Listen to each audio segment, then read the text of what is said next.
If you've been following Nikon rumors lately, you've probably noticed something odd. The silence.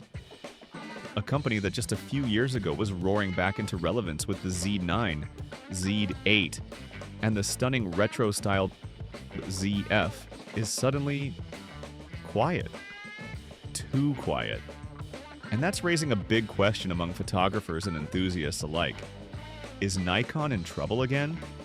Or more specifically, is the long-awaited Nikon Z9 III turning into the brand's biggest stumble yet? Nikon Z9 III troubles. Let's rewind a bit. Nikon launched the original Z7 back in 2018. One of their first steps. Got a story idea stuck in your head? What if you could see it come alive in seconds? Start creating today with Katalist AI and bring your vision to life. Let us show you. We'll take this simple idea, a sci-fi chase scene, and drop it into Katalist AI. In just moments, it transforms into a full storyboard, complete with cinematic visuals, just like this.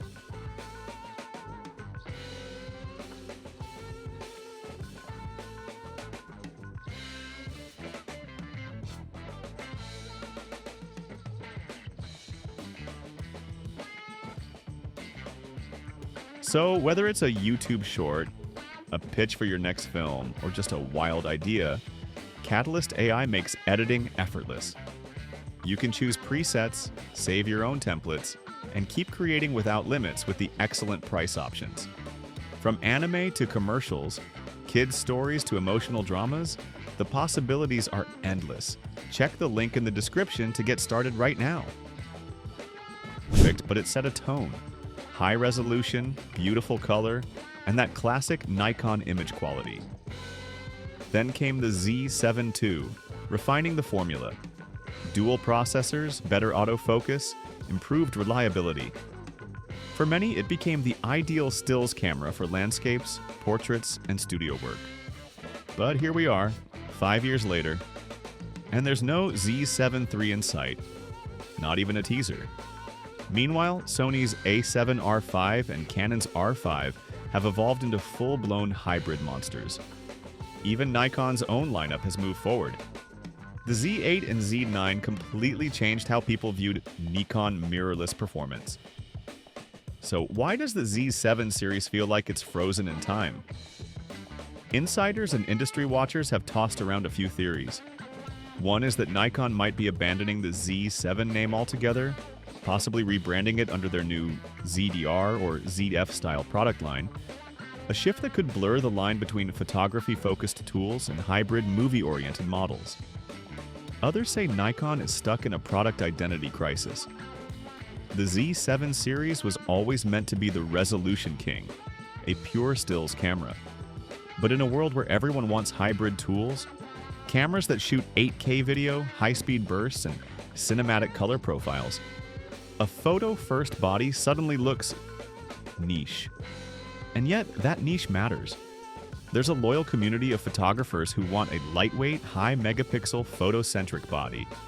Something like a Nikon equivalent of the Sony A7R5. But Nikon hasn't delivered it.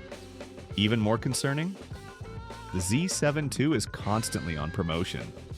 Heavy discounts, bundle offers, clearance-style pricing. That usually means one thing. Nikon's trying to clear out stock for a replacement, but that replacement still hasn't arrived.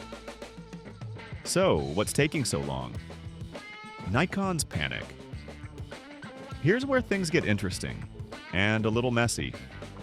Since Nikon's partnership with Red Digital Cinema, there's been a lot of speculation that the company is now pouring resources into integrating Red's video technology into future models. The goal? Make Nikon competitive. Paper, that sounds great. But in practice, it might be the reason the Z7 III is stuck in development limbo. The Z7 line was never about video. It was Nikon's pure photography badge, a tool for detail-obsessed shooters who didn't care about codecs or frame rates. But Nikon's recent releases, the Z8, Z9, and ZF, have all leaned into hybrid versatility, raw video recording, and pro-level filmmaking tools. So where does a Z7 III fit in? Some Nikon insiders reportedly believe that launching a high megapixel, stills-only camera now would be risky, especially when hybrid cameras dominate the conversation.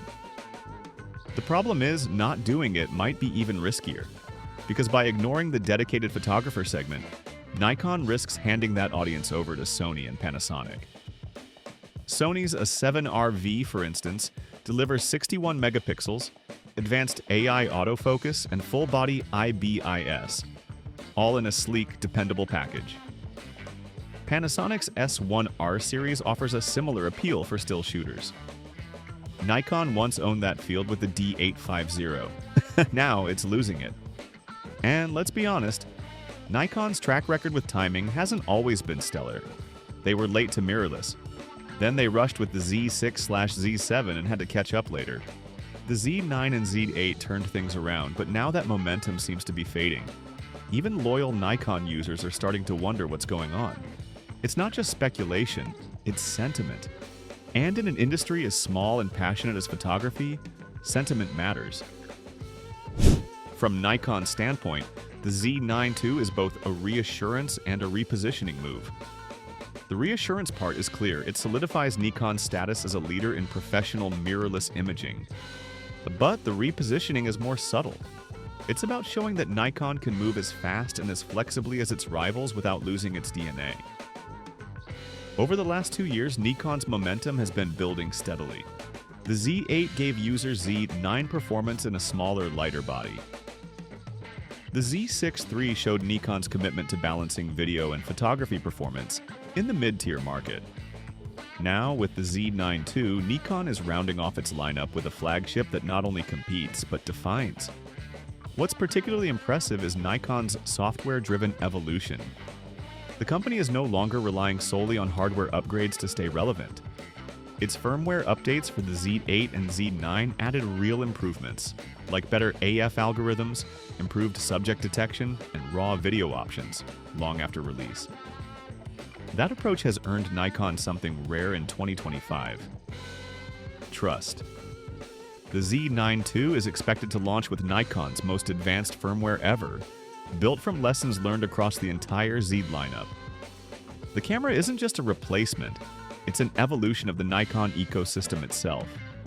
The integration with NX Studio, the refinement in color tone processing, and the expected compatibility with future Z-mount telephotos all point toward a more unified Nikon experience. And from a business perspective, this launch timing couldn't be better.